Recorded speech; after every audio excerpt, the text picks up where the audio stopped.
And here we go. Digital Adele back with another Hoops Profile Beyond the Backboard podcast for you with my co-host, Matt Hanifan. How are you doing today, Matt? I'm doing good, man. I'm doing good. Trying to get through the week. It's Thursday. How about yourself, man? How you doing? Now, I hear you there, man. I am ready for the weekend. I can't wait. There's a lot of basketball to be talked about today, so I'm excited to do that. There's a prospect that we haven't talked about yet. Another one of those guys that's kind of international, Dink Pate. So we're going to be talking about him. We're going to talk about the big game tonight, Michigan versus Rutgers. Danny Wolf, who the Miami Heat happened to have had scouts at his game, the Michigan game. And then also they have scouted Rutgers, as told by one of the associates on off the floor. So I don't know if that was public knowledge. I don't know if I should have said that. But That's fine. anyway, moving on. Yeah, so anyway, it's a big matchup. Danny Wolf versus Ace Bailey, Dylan Harper. Really excited to see those teams. Not great team for Rutgers, but great players in Ace Bailey and Dylan Harper. So can't wait to talk them. But I do want to talk Dink Pate. I know you haven't watched him, but It's been very small portions. When we do this, you at least try to watch several different games before you give an eval. I am not at that point, but I have watched them. Okay. To a certain extent, a small extent, a minor extent, so on and so forth. So it's probably similar to where I'm at. I've only watched one game. And so that one game, the first impression was not great. Wait, before you go, sorry to interrupt, was it recent or was it early in the season? His very last game. Okay. Against the Spurs G League team with Harrison Ingram, Jamar Bouye, and those guys. Heat legend, Jamar Bouye. But so here's where I'm at with Dink Pate. I'm going to set the scene in case people don't know who he is. He's a 18-year-old kid that'll be 19 years old on draft night. Is playing for the Mexico City G League team. 6'8", 210 pounds. They list him as a small forward. I see him more as like a ball handling guard, to be honest. Like his best attribute is his actual handle. Not the way he moves, not his burst, but just his handle itself. What I saw that was really interesting is they didn't put really much of anything on his plate. He stood in the corner most of the game. They'd run curl actions for him every once in a while. He gets some on-ball usage sparingly sprinkled in. But I just didn't like what I saw. So 6'8", 210. His jump shot is ugly. I mean, it's broke. Like his footwork is bad. His being on balance is bad. The way he rotates, he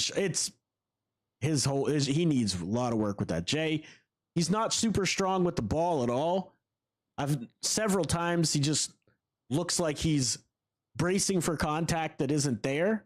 And if there is contact, the ball comes flying out. Defensively, he's got a nice defensive stance. He's got a nice wingspan, but I don't like his defensive instincts. Like he's very easy to get out of position for sure.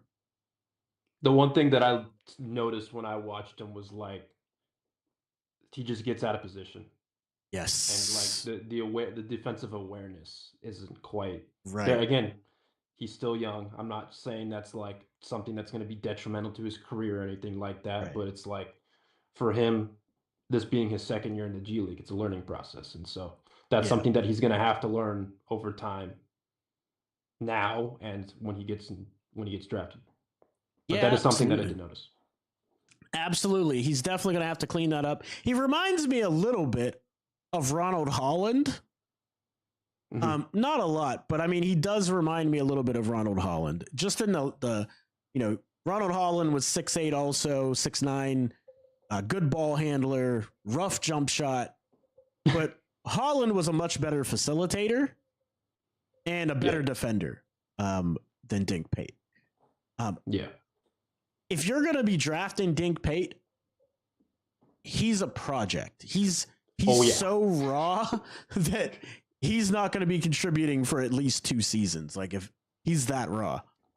Well, I'm just looking at the numbers part of it. Like tip-off tournament, he was much better. And that's where I saw like a very, very brief sample. And that was, November, December. And then I haven't watched him recently. So you've watched more of his recent tape than I have. But the tip-off tournament, like it was better. But then you get into the regular season where there's obviously a bigger sample of games. The percentages just aren't there, 40%, 28 from deep. Right. The free throw percentage, I think, is a little bit deceiving. And it's just not this year, but last year as well. Like he's only getting to the line 1.1 times a game. Like, what am I supposed to take from a percentage in that respect? Like he shot 73% last year. That's in the high 50s this year, and it's just like, okay, yeah. When you just look at those numbers in and of itself, yeah, that's bad. But like again, 58%. Like he's hardly getting to the free throw line. So like how much of that am I supposed to actually like account for? You know what I mean? Like, obviously, you want that percentage to be higher, no doubt. But I don't know what to make of it. There are some things like athletically, him getting downhill with his handle. Like there's some stuff there that when I have seen him that I have liked. Right. But to your point, it's going to be a project. He's still quite raw. And I'm glad he's doing this and he's going through this against other pros. Like obviously these are also guys who were trying to make the NBA and aren't quite there. That's why they're in the G League, whether it's they're trying to get reps or whatever the case is. So like he is doing this against other pros, but like again, it's like he's young and he's still very raw, and so like it's not like he's going up against like college players and whatnot. So he's doing it against pros, but obviously you still want to see better, more consistent film on both ends of the floor. You want to see the shot get better. You want to see the defense get better, on ball, off ball. But like, I think there is some like maybe there is something there. I would actually have preferred him to be in college. I think he'd get a better defensive pushback in college than he does in the G League, to be honest with you. G League defense. Yeah, but he's now playing with more space. He's playing on. But he's still not getting to the free throw line playing with more space. Right, but I'm just saying, like he's getting acclimated to NBA spacing or NBA-ish spacing, maybe playing in an NBA-ish type. But they don't even use him that way. He just stands in the corner, and then every once in a while he'll curl. Like he'll get some on ball reps every once in a while. I don't see the development coming from the G League like that. I really don't. When you look at people that have come from the G League, not very many of them were on ball like creators, or they come in and is like, wow, look at their ability to run and facilitate offense. Like, I just don't see that. I don't see that kind of development in the G League. I mean, the Miami Heat probably have the best G League team. And so like you'll get some of that from that system and that group. Well, they haven't been as good. Right. And that's it. But that's my point, that like it's very difficult to do. And if you look at his numbers, and some of these numbers are just disgusting. Like he's shooting 27% from three on three attempts per game. He's shooting he's averaging 1 free throw per game. That's what I'm saying. Yeah. Like, I don't know what to take from that. 1 assist per game. I mean, his percentages, his free throw rate, his win shares, like all his advanced metrics, dude, they're rough, dude. They are rough. Better than they were last year. Better than they were. So I guess my long story short is I don't see him as a first round pick. I don't. Oh yeah. Yeah. He's a second round project. Yeah. I was gonna squeeze it in, but like I was just like, I don't think this would be a guy that I would take in the first round. No. Yeah, I definitely don't see that. I just wouldn't. Sorry. I mean, the best ball handler feel for the game people to come out of the G League in a while was the Thompson brothers, right? Well, they were overtime elite. Overtime elite. That's true. They were an overtime elite.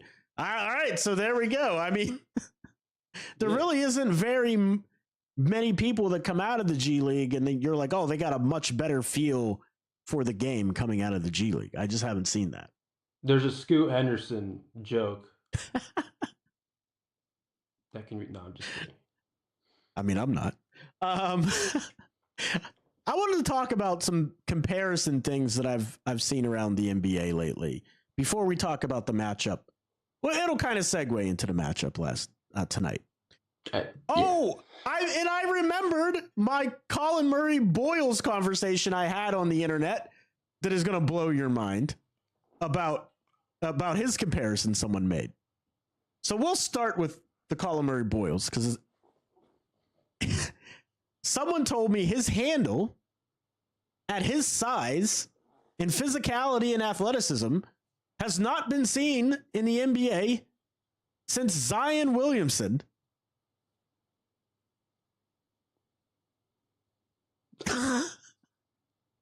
And Paolo, no comment.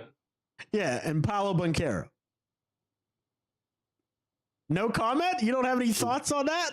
Well, it's just like the part that I struggle with comparisons. People do this every year, every draft cycle. Right. It's frustrating. It's annoying. Right. I don't know if they're talking about traits from college. Like if you're just comparing these guys. Not saying, okay, let me just preface by saying, not saying I would agree with this if it was in college versus the pro or whatever. Right. But like, I don't know if they're talking about traits from like, okay, when Paolo was at Duke or Zion was at Duke or whatever the case is. Mm-hmm. Or if it's right now, like in the NBA, like right now, Paolo Banchero or Zion Williamson. Do you think he has that kind of ceiling with those traits to be like those guys? I don't know what they're talking about. I got you. I don't like, not that I don't like. I don't hate Colin Murray Boyles' handle.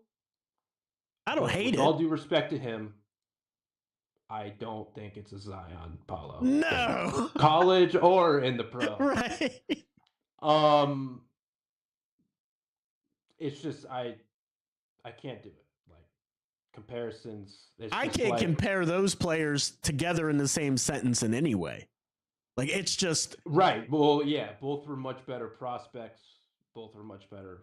They're much better athletes as well. Like athletes. Not that like there was some Murray Boyles stuff where it's just like, wow, he's actually like that's an athletic move, or that's something that like I wouldn't expect from him at 6'7". Like I was watching the Missouri game earlier today, and he had a putback, like a legit putback at 6'7". I was just like, for someone as stocky as he is, 6'7", that's not something I expected. Yeah. Not to say he's a vertical athlete because he is. Because he isn't. Zion's right. Zion, when he was coming out of Duke, was like a 99 percentile athlete for his size, strength, freak athlete, so on and so forth. I don't need to rehash Zion Williamson to the people who know who Zion Williamson is. He was a freak. Same thing with Paolo. Like not Paolo, but like not 99 percentile, but like he was a very good athlete for someone of his size, strength. The way he moved, like it was just different. You know who Zion I compared? Obviously is a much better athlete than both of those guys. You know who I said that Boyles is closer to than either of those guys? And I'm not a comparison type of guy. But if you're going to compare him to somebody, he's closer to Horace Walker than Zion. Jarris Walker? Whatever. Jarris Walker. That's the guy. Jarris Walker and then Zion and Paolo Banchero. I do that every time with Walker. I do it every time. I've seen a couple people think like Naz Reid ? Is like, I was like, okay, if he develops his shot, sure. But if you're taking like a Naz Reid type, it's very rare for players to develop the 3-point shot the way Naz has. Yeah. And the feel for the game that he has going to the basket at that size. Murray Boyles on less than one attempt per game is shooting like 26% from 3. He's not like everything with him is around the rim. That's why everything. See, I think the biggest you and I have talked about this on air, off air. The biggest consternation with me, there's some stuff about Murray Boyles that I like. Right. Like I think I like him more than you do, just in the sense of like, okay, I think he can somewhat be a switchable defender at the NBA. Right. Not to say he's going to be guarding like premier guards or anything, but like, right. I like him in switch much better than I like him in drop, and I think that's more malleable in today's NBA than it would be in the past. Okay. Yeah. I like some of his short roll playmaking. I like some of the decisions that he does make when he is like, within that 10-foot range, whether he catches it in the post, whether he catches it just off a pick, like normal screen and roll. Like right. there's some short roll decision making that I like. Yeah. But to me, when he's looking to score, he is predictable. Yes. And that's something that I can't shake when I'm doing these evals, because it's like, when he's going right, he wants to get back to that. He wants to get back to his left, and because he always wants to go left. He always wants to use that left hand. And like, one of my big critiques of him specifically is like, okay, you have to develop a right hand. You have to use your right hand at some point, because that's going to be scouted at the next level. It's going to be scouted better than these college teams are right now in the SEC, which is just a war every single night. I agree. And it's just like, and then everything with him is coming at the rim, and it's like, okay, I would feel so much better about this if you were 3 inches taller. Right. But you're not. Like, he does a very good job of attacking space that's provided to him. Yes. And he does a very good job finishing through contact. But when it comes to you projecting his NBA future, he's going to be going up against NBA level athletes that are bigger, stronger, and faster than these guys that he's going up against in college. And so that's where it's just like, I have questions about his offensive game outside of like, do I think he can be a functional NBA player? Sure. But like, I need to see him shoot a little bit more for me to feel a little bit better about his ceiling. Right. At the next level. Because it's like, not to say he can't develop a shot, but he hasn't improved his shot in his 2 years in college. He's going to have to be working with an NBA coach at some point to develop that shot, because that's something for someone at 6'7", he's going to need to develop, because like modern day fours need to know how to shoot. I definitely agree with that. And one thing that's kind of a trend with him, he struggles against teams that have a guy that is going to be just as physical, but can guard on the perimeter. Like, he struggles with those types of matchups that can push him off his spot, and they can also guard him off the dribble. Like, if you look at him against Mississippi State, he played 30 minutes and had 5 points. You know what I mean? Like, he didn't have any assist, because his game is so perimeter oriented to get to the basket, and he can't score outside the lane. Like, he starts outside the lane, but he can't really shoot, so he doesn't really score outside the lane. There was one part when I watched Missouri and then Texas, or at least that's what I did today. And the thing with him is like, he does that thing where, like, I know you and I are in like the heat circles, but you know where I'm going with this. Like when Bam catches it like 15 feet, right? And he's like, he's like, jab stepping. He's thinking about shooting but doesn't, whether he goes into DHO or whatever the case is. Right. Murray Boyles does that same thing, but it's always like he's going to go to his left or he's going to go to his right and then try to go back to his left or whatnot. Like, when he's around like the 15-foot range, something that I wrote down in my notes was like, okay, I want to see him develop. Not even like, we don't even have to talk about him developing a 3-point shot yet. Right. Just develop some sort of an in-between game and then continue to expand, while obviously improving your free throw percentage. For sure. I think he's around 70% conference play, which is better than I would have expected.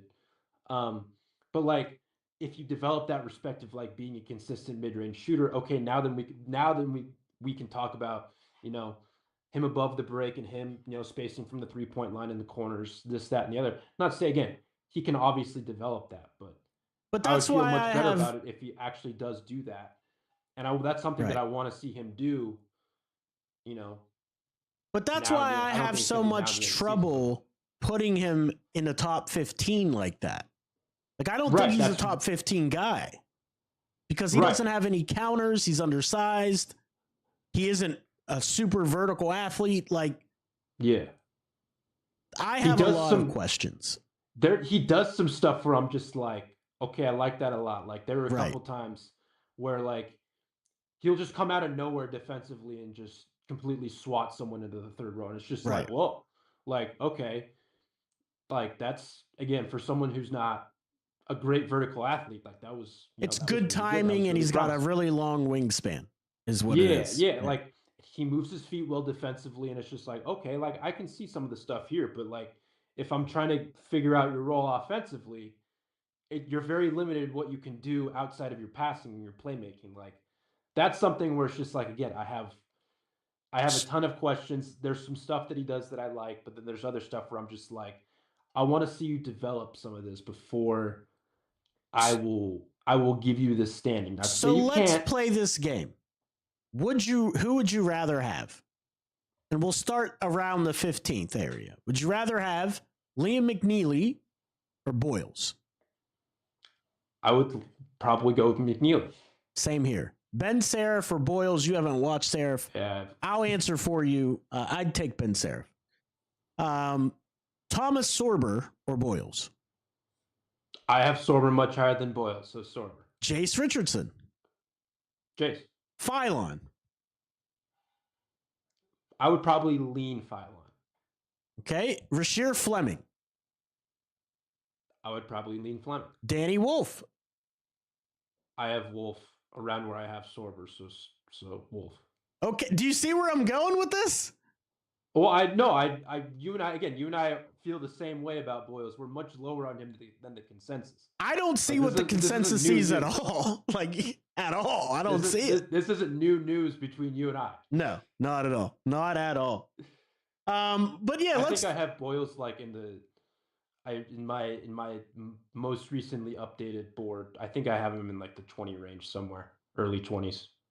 Yeah. But that's also with not all the prospects on it. Correct. And you haven't scouted any international guys yet. So that also could change. Yeah. I think Troyer is the one guy I have on there. Gotcha. Of like 40 players. He's a very good facilitator, that Troyer. We got Steven. Big shout out to you in the chat. Guru Son. Appreciate you guys. Ryan stopping by. I try to answer you guys as we're talking. If you haven't done so yet, don't forget to hit the like button. It helps the algorithm push out our stream to more people when you hit that like button. Also, when you chat amongst yourselves, the algorithm says, hey, there's stuff going on. Let me send this out to more people. So you really help us out just by interacting. You don't have to even spend any money. It's free. But I appreciate you. I'll always take the engagement. I wanted to talk about another comparison I saw on Twitter that really just blew my mind. Ace Bailey is basically, they said, comparable to Michael Porter Jr. Like, they're the same type of player, same player. And I was blown away by that comparison. I mean, their frames are the same, like their height, weight, wingspan. I think they're completely and wildly different players. What are your thoughts on that comparison, Matt? That's like the most common comparison for Ace. Yeah. Again, I don't know if they're talking about this person. I mean, I've seen it a bunch, so it's not like just one person, but like pre-injury MPJ, I see it. Post-injury, not quite as much, but in the sense that, like, irregardless of pre-injury, post-injury, I think Ace has obviously a higher ceiling. I think he's a better defender. I think he's a better shot blocker. I do see him being a better 3-level scorer, but just like right now, the traits of, I've had questions about Michael Porter Jr.'s ability to get to the rim. Right. I have questions about Ace Bailey's ability to get to the rim. See, I have less questions about Ace's dribbling and handle than I would MPJ, but that's where we differ on this. Yeah, but it's also like, again, I want to preface by saying Ace has a much higher ceiling than Michael Porter Jr. But that's also, I'm not also saying Michael Porter, like, that's not a knock on Michael Porter Jr. Like, I think Michael Porter Jr. is a quite good basketball player. Correct. He was one of the most important players on a championship team, considering how many back injuries and back surgeries he's had. Yeah. Over just a short part of his life. The fact that he's averaging like 20 and 7 or whatever it is at the NBA level on very, very good efficiency from multiple levels of the floor, like he's quite a good basketball player. He is. He's a very talented basketball player. If that's a baseline, like if that's your floor for Ace Bailey, that's a perfectly viable, like I would take that, but that's also not what we're talking about. I think, again, some of the traits that Ace has, it's like Michael Porter Jr., but I obviously do think Ace has the higher ceiling. I think he has a better floor to an extent. Right. Because, again, I think the separator for me is the defense. And the playmaking. Like, I think there's some more playmaking to Ace Bailey than there is to Michael Porter Jr. I agree with that. But they're like the I think Ace has gotten better as a ball handler as the season's gone along, but I still have questions about it. For sure. And I just think Ace is a better, like, in between shot maker than Michael Porter Jr. is. But I do think Michael Porter Jr. is like a good shot maker from like 2.5 levels. When Michael Porter Jr. is able to get to the rim, he's efficient. But that's few and far between, right? Yeah. No. And it's difficult for me to compare that. It's just like pre-injury MPJ was like, top 2 player in his class. He was touted as like the next guy. Same with Ace.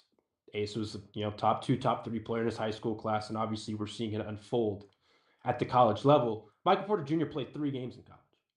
Right. And those obviously 3 games, like I don't know how much the back had to do with it, but like it's such a small sample to where it's difficult to evaluate. But then when you're talking about pre-injury MPJ, you're talking about him in high school. Right. Well, how am I supposed to do high school versus like it's a difficult discussion to have with MPJ specifically. Like I wish he was just able to play out his freshman year and then we could compare it. But that's the problem that I have with comparisons. But like I think it's just traits based. At least that's the discourse that I'm trying to have. Absolutely. But it's difficult for sure. Now I can see how you could see it in that fashion. I see it a little differently. I think that Ace Bailey's handle, his ability to the wiggle that he has in his game, the way that he bounces into his shot from anywhere on the floor, and it's got a high probability of going in. I think he's up there with Carmelo Anthony college-wise in terms of ability to make shots and tough shots. I think there's definitely a lot more playmaking on the bone as well. I mean, if his teammates were any better, like role players in college, I think you would even see even more efficiency out of him and Harper. There's more space. He would have more space. He'd have less attention, that people wouldn't be able to cheat off him. He regularly and routinely is shooting 37% from 3 and 47 or 46% from the field over top of 2 different defenders or 3. Like, I mean, it's just unbelievable, his shot making ability. So I found that comparison to be wild to me. I get the optics of it, the height, weight, shot, shooting ability from deep, but I think that's where the comparison ends for me. It's shade, like, how you and I have had the discussion about like he's like shades of a player. That's right. Shades. Like if I thought of Ace Bailey, you have shades of MPJ. Obviously. My bad. What? I said my bad. Continue. Oh. No, I was just to say like shades of Ace Bailey, or not shades of Ace Bailey. That's right. Shades of Michael Porter Jr. Like that's the best way I would describe it. But right. Again, I think to each player, they're their own. No, I absolutely agree with that. One other guy I cannot escape this podcast without talking about. And Matt knows everything. Adele knows some things, says Amir. I don't know anything. Matt What's going on, Amir? definitively says he knows nothing. Jon Snow. But we can't get off this podcast or move on to tonight's big matchup without talking about Trey Johnson again. And we talk Trey Johnson a lot on this show. Trey Johnson went absolutely bananas last night for Texas. Trey Johnson is going to be a very difficult player to keep out of my top 6. And I love Con Knipple. I love Malawach. I just don't know how you pass on Trey Johnson. His work ethic and his intensity and his ownership of every moment that he believes is my fault if I don't make it, like he's expecting to make every shot, is unbelievable. He's unbelievable, in my opinion. Guru Sun says Trey is a volume scorer and only scores on jump shots, non-passer, and a bad defender. That's where I have to disagree with you, Guru Sun. I think Trey Johnson is a competitive defender. I happen to also believe that he's got more facilitating ability than what he's been able to show at Texas because he is tasked with being their scorer. Like, he is their scorer. There isn't much help outside of his game to make buckets, make plays. He is the offense. So with his usage rate being 30% and he's shooting 45% from the field and 39% from 3, 88% from the free throw line. That type of efficiency is unbelievable. Still getting you 3 rebounds per game, 2.5 assists per game, not turning the ball over either. Only 1.5 turnovers per game. I think Trey Johnson is going to be a very tough guy to keep out of the top 6. Stephen Fine says, I like Trey Johnson. So do I. Has your opinion changed at all on Trey, Matt? If you just want to hear my opinion on Trey, just go back and listen to our last pod because I went on a rant about he's just more than a scorer. He's definitely more than a scorer. His offensive box plus minus is outrageous. Guys, let's not lose sight of this just for a quick second. He's leading the SEC in scoring at like 18 years old. The SEC, this year's SEC, is one of the toughest conferences in recent memory. Obviously, the efficiency in the SEC play hasn't been great. 42%, 35 from deep, 90 from the free throw line. But he's being game planned against on a nightly basis. And he's still finding a way to dismantle SEC defenses while actually showing some playmaking juice. Sure, there's questions about his defense. I've lamented about that before. I don't think he's a great screen navigator. That's something he's going to have to improve. Off ball, sometimes he gets a little bit lost, but like there is some, like he tries defensively. I think he's in the right positions more often than not. But his offensive, his tool bag, I think is better than people give him credit for. And he's doing so, again, as a freshman against SEC defenses every night while being game planned against. And guess what? He's the sole reason why, no disrespect to guys like Arthur Kaluma or anything like that, any of his teammates, this team is on the bubble because of him. Absolutely. And like his leadership too, which can't be discounted. There isn't much talent there. Right. And so it's like they obviously last night's loss wasn't great against an Arkansas team that, while they have been better, I still don't think Arkansas is another team on the bubble. I think Texas is better than Arkansas just in a vacuum.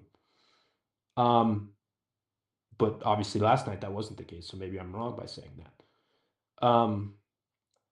But Trey Johnson is more than just a scorer.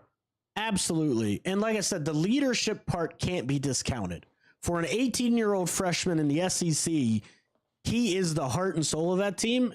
And any huddle that they need, he's the guy talking in that huddle, getting people together, organizing everybody, taking responsibility for what happens.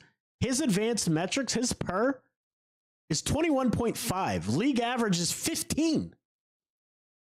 I mean, his efficiency numbers are outrageous for a freshman. Like, it's just unbelievable, this kid. So I'm a big fan of his, and I can't wait to see more. But let's talk about tonight's matchup. Danny Wolf versus Dylan Harper and Ace Bailey. What are you looking forward to seeing out of these two programs clashing for these prospects? I mean, hopefully it's a good game, just because Michigan's good and Rutgers isn't. I mean, I'm not really trying to beat around the bush. It's just I'm very interested to see how guys like Harper and Bailey navigate Michigan's defense, which is one of the better defenses in the Big Ten. Right. And then Danny Wolf, just continue to do what you're doing, man. Absolutely. Rebounding, shot blocking, facilitating, ball handling. He's a weird dude for someone who's 7 foot. And I say that in a complimentary way. Yeah, just everyone. I hope everyone has a good game. Yeah, I would know what else to say. I would like to have all the prospects to have a good game, but what I'm really looking forward to is to see how Danny Wolf holds up on the defensive side of the ball when he gets switched out on Harper or Bailey, because he will be switched out at some point on both of those guys. Because I don't know if you've watched, and not you specifically, Matt, but the audience. I don't know how many of you have watched Michigan games. They put Danny Wolf out there on the perimeter. They do not hide him, even though he's a 7-footer. And I really like his disposition, even though at times he does touch the earth because he gets moving in a couple of different directions, and it's hard for that 7 foot, 250 pounds to stop. So he's going to have to continue working on the defensive end. But I'm also interested in seeing how Ace Bailey and Dylan Harper handle a team of the caliber of Michigan. And are they going to be able to continue to put up points and rebounds and assists and lead this Rutgers program, even though they're not going to make the tournament. I'm also looking for Danny Wolf to continue to get his turnovers down. They are going down. His turnovers are, he was at like 5.5 per game at one point.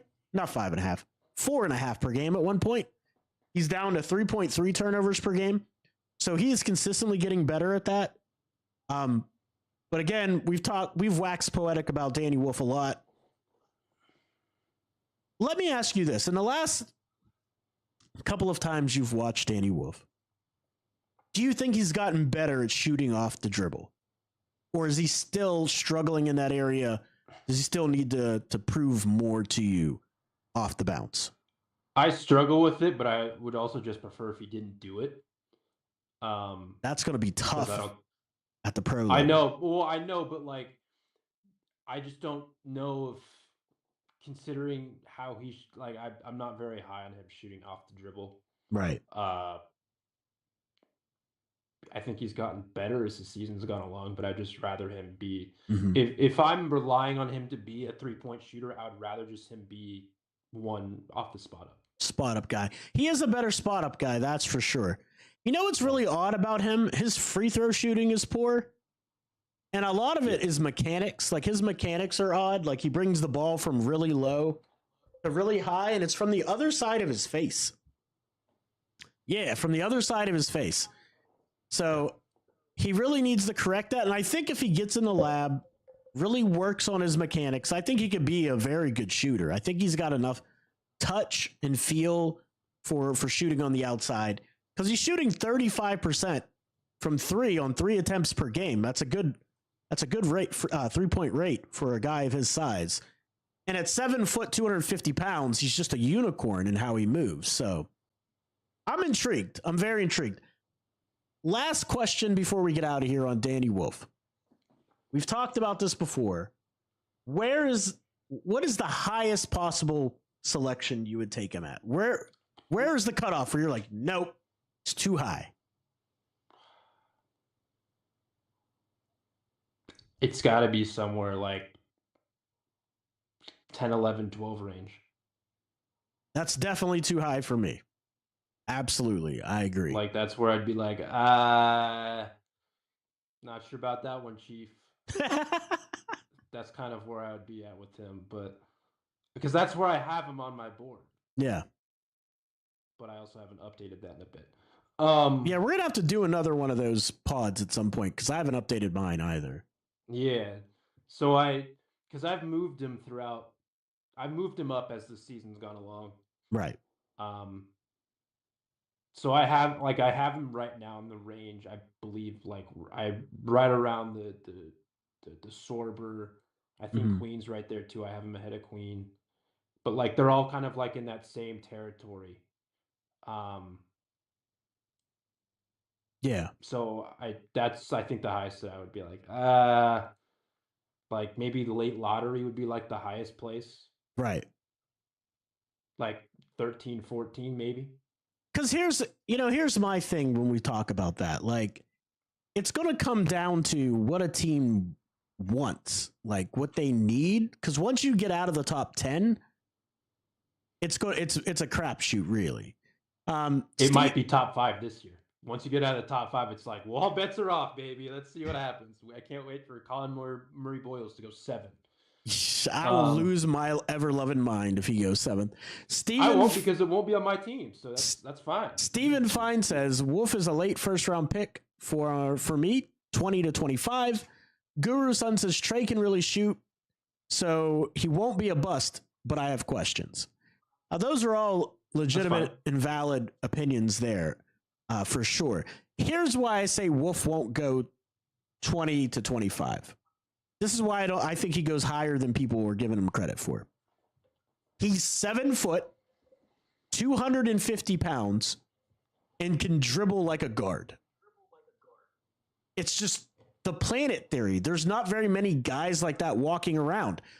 I can see a GM being like, I can take a chance on that guy, because if he hits, he's a unicorn. Well, to my point earlier, or to your point as well,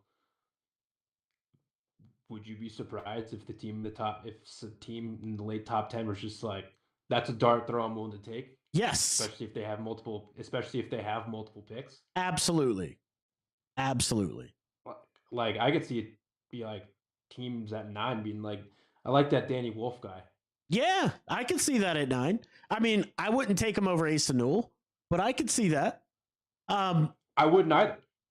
But they're also like pretty close on my board, I think. They are, because they both have their warts, and but they're both also very talented, very unique skill sets at the same time.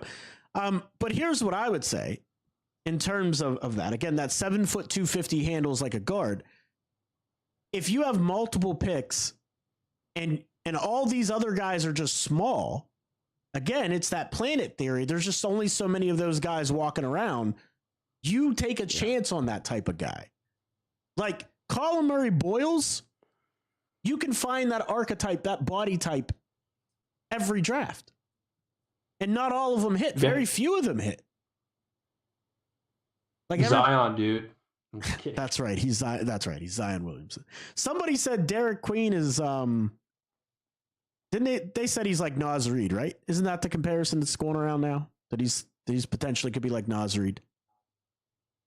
6'10", 250. If he gets a jump shot, I don't see that at all. I mean, that's a lot of hoping and praying and wishing. Like, I feel more comfortable about Sorber's jump shot than I do Queen's. Absolutely. Even though I like some of, like, the playmaking, the ball handling, the footwork. Right. That's stuff I like from Queen, but am I the only one that doesn't like Queen's disposition? Like, I just find his body language, and at times he just doesn't always try. Well, no, here, this is what I was going to actually segue into that. Did you see what his head coach said? No. About, like, if he was like a white European, you'd go number 1 overall or something like that? I did not hear that. That's hilarious, actually. Yeah, his head coach said that like a week or 2 ago. Very funny comment. Not true at all.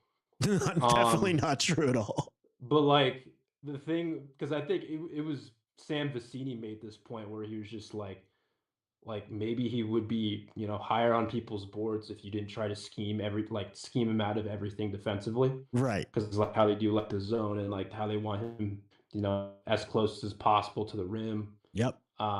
Even though he's not a good rim protector, nor does he even try on most rim protection opportunities.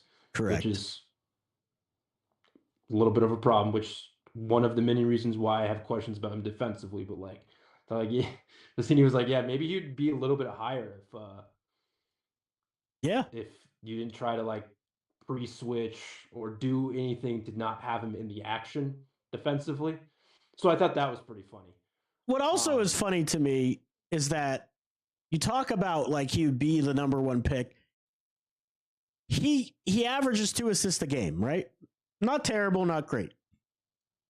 But he also averages more turnovers than he does assists, 2.4.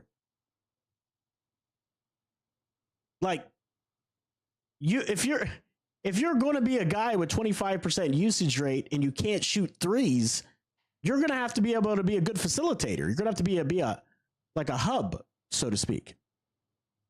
I think I did see. This is where I have the difficulty with the assist to turnover stuff. I do think his playmaking is better than that.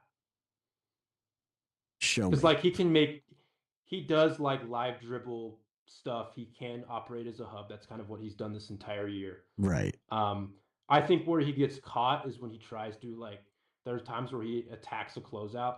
Yeah. And someone just swipes down and gets it. There are times where I would watch film and that would happen where he would get caught in traffic just a little bit. That's where obviously the turnovers would accumulate. And so that would track to an extent, but in terms of his passing ability, yeah, I think he has good I think his passing ability is better than the assist to turnover ratio. The assist to turnover ratio gives him credit for. And that's the case with some prospects, not all of them. Right. Okay. I mean, I'll have to keep an eye out to see if I see more facilitating chops in there, because I really don't see it, to be honest with you. His ability to navigate in the NBA is going to be interesting to me. Is he going to be able to? Yeah. Is he going to be able to keep up defensively without aggregating fouls, because he doesn't, like I said, and he also doesn't try all the time. So our coach is going to be able to put up with that. He doesn't block shots. I mean, I don't know, man. It's difficult with him from a scheme perspective too, if you're just thinking about it defensively, because it's right. He's 6'10" and is a below average vertical athlete. He gets bit with his movement more north to south than he does east west. And so when he gets put in drop, when you can't stick to the paint or near the paint, I don't know. I don't really trust his ability to hold up defensively in that respect. Because that's where it's just that's where my biggest question is. Okay, it was the same conversations that we had with Edey last year, except that we had it where Edey is obviously big enough and he can make up for it with his gigantic size, but he can't move. Right. With Queen, it's the same thing, but he's now an undersized big, not an oversized big. And so there are times where I watch Queen where I'm okay, obviously he's not going to be switching out. Are they going to hedge him? I don't know what the I don't know what the real answer for is. Obviously super skilled offensively, but there's so many questions defensively where I'm just I don't know what to do with it. Right. Because again, he's just not. He doesn't move. I mean, again, it's more north to south. If you put him in a backpedaling situation, that's where I have my biggest questions. Because he's not 7. If he was 7 foot, 7'1", 7'2", I'd feel a little bit better just because it's okay, there are plenty of bigs like that. But again, not very often you run into a guy who's an undersized big who can't play and drop. I agree, because sometimes he has sometimes he'll create deflections with his hands and whatnot. Like he has good hands. He does have good hands. But that's the best part, and you can't bank on that though. And you just can't. I need to see him be better positionally. Just overall with his technique, with his movement and drop. Yes. Like, that's the biggest part about it, because it's like he's not someone that you're going to switch out onto the perimeter. There are times where he stops moving east to west, but like this is against college guards. This isn't against NBA guards. That's just not going to happen. Right. And so I feel like once he gets to the NBA level, he's going to be put in action a lot. And that's where I have my biggest qualms with him defensively. And I'm sure there are plenty of bigs who have those same concerns that are okay. But like, and he obviously makes up for some of it with the skill that he has offensively. Again, with the ball handling, passing, he's still in between touches, still inconsistent. But like, he makes up for some of it. But like, is it enough? I don't know. Right. I genuinely don't know. He's a fun player to watch offensively. Defensively, he is. That's where I have my biggest question. And that's where I will continue to have questions until he shows me otherwise over the early portions of his NBA career, if he is able to show me that. I enjoy watching him offensively, but also I have questions offensively in the NBA in a pace and space type league. When he's not a vertical athlete, how well is that going to translate if you can't shoot? His role is going to be limited. Right. I agree. So if his role offensively is going to be limited, he's defensively challenged. I think he may be going way too high in a lot of these mocks and the national attention that he's getting. That's my overall point. I'm completely with you, but teams are gonna look at the skill offensively. Right. That's what they're gonna look at. All right. I'm not saying I agree with that, but teams are gonna look at that and be like, yeah, I'm willing to take a dart throw despite the concerns, A, B, C, whatever. Right. And once you get past, to your point earlier, once you get past 10, 15, like, teams are gonna look at like, okay, he can do this, this, and this. That's what we're taking a chance on. Right. And he's like, only 20 years old come draft time. So there's potential growth and upside there. All right. Well, with that, guys, I can't wait to continue talking the NBA draft throughout the season. March Madness is right around the corner. Keep an eye out. We're going to continue to try to communicate with playback.tv/hoops profile, which is our playback room, to see if we're going to be able to carry some of our viewership over on playback to bring some of you with us. So more to come on that. And I'm really excited for the NBA draft. We're going to have coverage on the playback rooms from 5RSN, the 5 Reasons Sports Network that we're part of for the Miami Heat, Matt and I. So that's playback.tv/5RSN for that. And then we're also going to have, of course, coverage from our YouTube channel that we're going to simulcast as well. So we're going to continue to work on all of that stuff. Thank you for showing up. Don't forget to like and subscribe. Matt, where can these people find you, follow you, and get more of your work? At mph_824_. That's where you can find me at on Twitter. You can find me at hoops.com, mountainwestconnection.com, vendetta-sports-media.com, as well as playback.tv/5RSN. Where Adel and I and others from the 5 Reasons Sports Network, we watch the Miami Heat, cry, laugh, mostly cry nowadays, laugh, get mad at, we're just a very wide range of emotions when it comes to watching the Miami Heat live. And you can do it with us if you come join. Come check it out.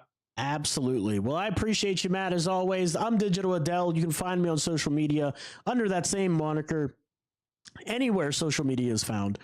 Don't forget to like and subscribe. Also, become a channel member for only $2.99. Really helps us out. And also, the podcast itself, if for whatever reason you don't get to watch it live, you can find it on iHeartRadio, Spotify, Apple Podcasts, anywhere podcasts are found. So I will see you next time.